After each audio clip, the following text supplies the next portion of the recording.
Hi everyone, Beth Rush here from Beth's Paper Cuts, and I was asked to do a tutorial for Splitcoaststampers, and I always say yes because it is my go-to favorite website. The gallery there of cards and ideas and tutorials is amazing. So I was asked to do a tutorial on color lifting with decorative masks. I shared some cards with that technique in my gallery there at Splitcoaststampers, and so I was asked to do a video tutorial, and here it is.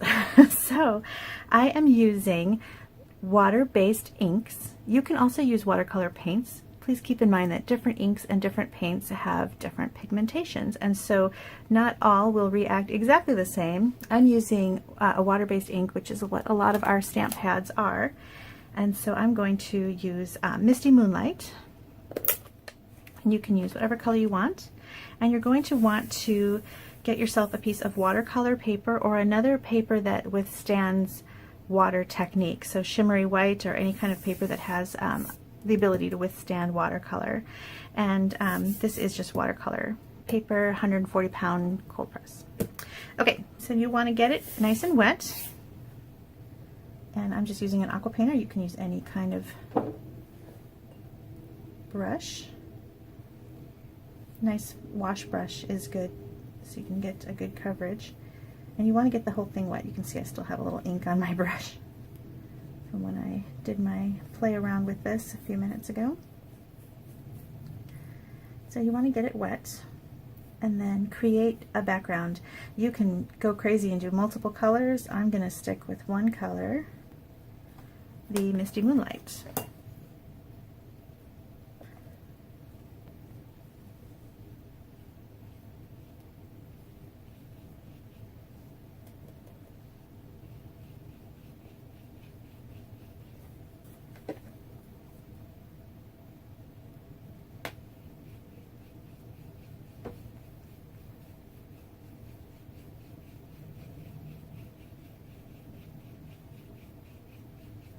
Alright, I'm going to allow this to dry for a moment and add another layer of color because I want it to be deep.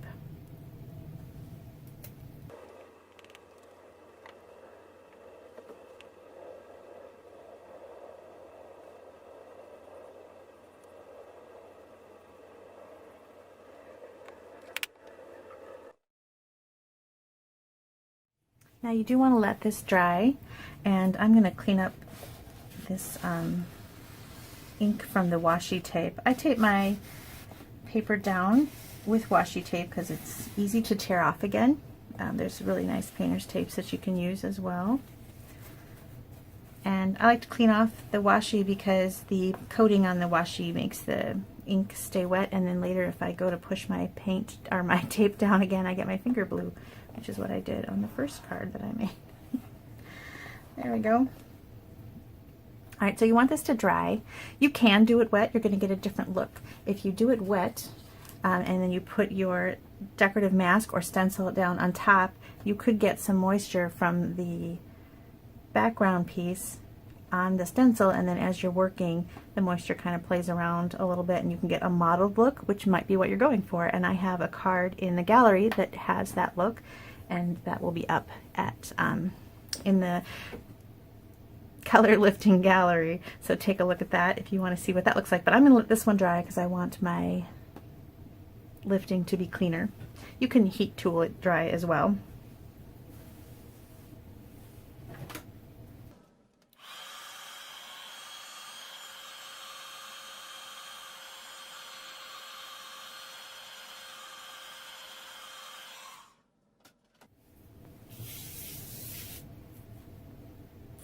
Okay, I think mine is dry, so I'm going to go ahead and add my decorative mask. I'm using a snowflake decorative mask. This is newer from Stampin' Up. You can even create your own little stencils with punches or die cuts and some kind of a plastic sheet. Okay. So I've got that taped down how I want it. Next you're going to need a paper towel. Another choice is a little sponge, or this is actually a Mr. Clean Magic Eraser sheet, and like this. And that works nicely too. The only thing you need to remember is to not get it super saturated. You want to just give it a little mist so it's not dripping wet, and when you press it onto the paper, you don't want it to be super wet because you don't want that moisture to go under your mask. Some of it might, but you want to try to keep that to a minimum. And then you're just going to kind of pounce. You're going to lift that color from underneath. And depending upon your design, this is going to take a little longer.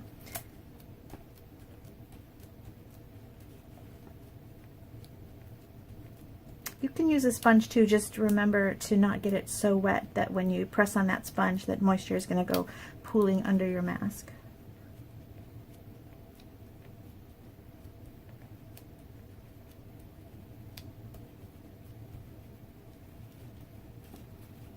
I like to use the misting because hardly any water gets on there.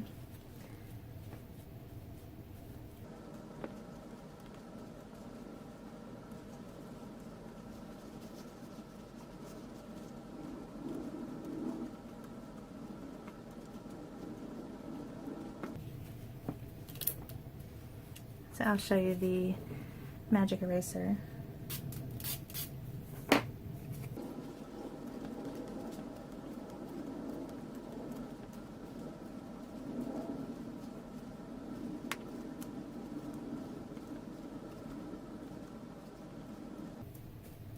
Okay, so that you can kind of see how it worked. You can see where it's getting lighter. And then let's move on to the next one.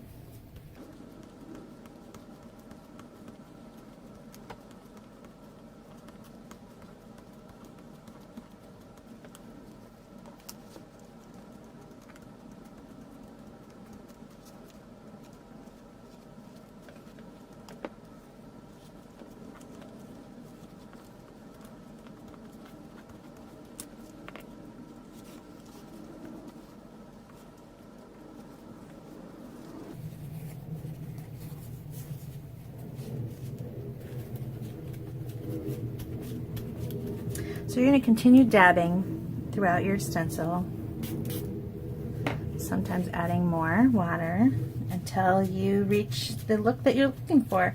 I'm going to go ahead and put this on fast forward so you don't have to watch me dabbing for so long.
Okay, once you've got it to where you think you want it, you can remove your stencil. As you can see, I got a little water under this corner, but that's okay. I think you see the snowflakes, and that's a real pretty kind of soft falling snowflake look. Okay, and then you're going to carefully peel off your tape.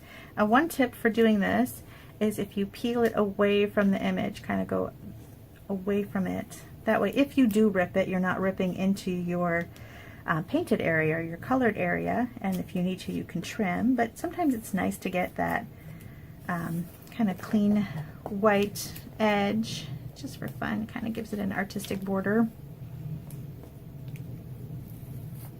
There we go.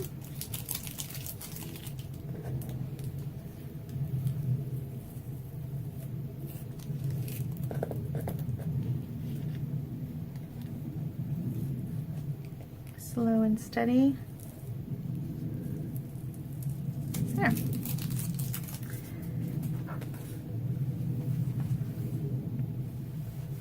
Now you're just going to embellish as you want. I'm going to put this card base onto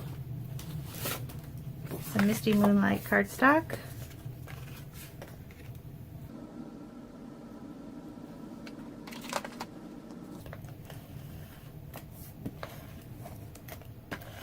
I'm using more adhesive than I normally would just because watercolor, especially when you put so much water down, your watercolor paper can curl a little bit. So I'm adding a lot of adhesive. There we go. I'm going to add another little snowflake embellishment here.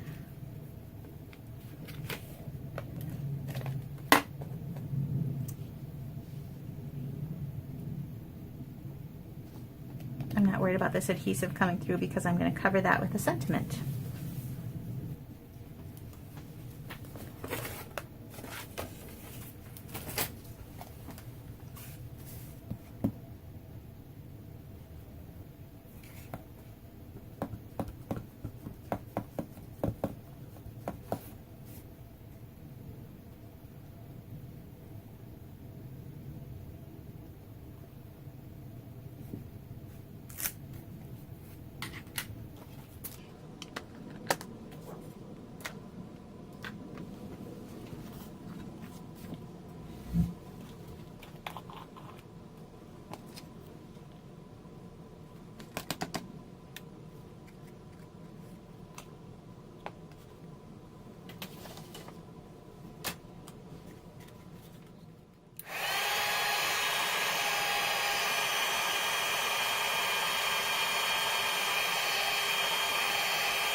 Going to finish off the ends here.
Okay, here's my snowflake card. I hope that you'll take a look at the gallery and see what other fun things you can make with the decorative masks. And please add your card to the gallery so we can see what you're doing with this technique.